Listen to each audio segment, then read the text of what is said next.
Hello friends, welcome back to the new video. Today video title is guys how to connect Wi-Fi in Vivo Y75 5G phone. Guys, you want to connect Wi-Fi, so guys you can connect your Wi-Fi in Vivo phone. And guys, now let's see how to connect Wi-Fi in Vivo phone.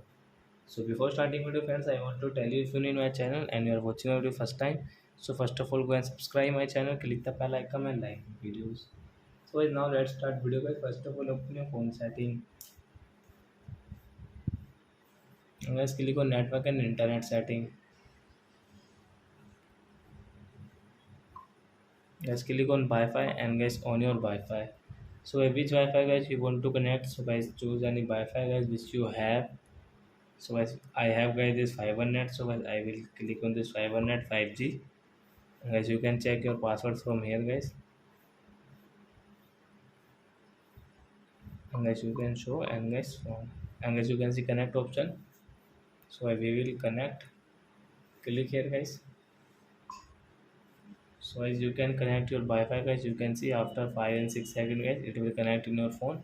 And guys now you can use your Wi-Fi in Vivo phone. So I hope friends you have understood how to connect Wi-Fi in Vivo phone. So that's it guys. Thanks for watching my video guys. Now we will meet our next video with new topic. Before guys, please go and like, not to subscribe my channel. Bye bye friends.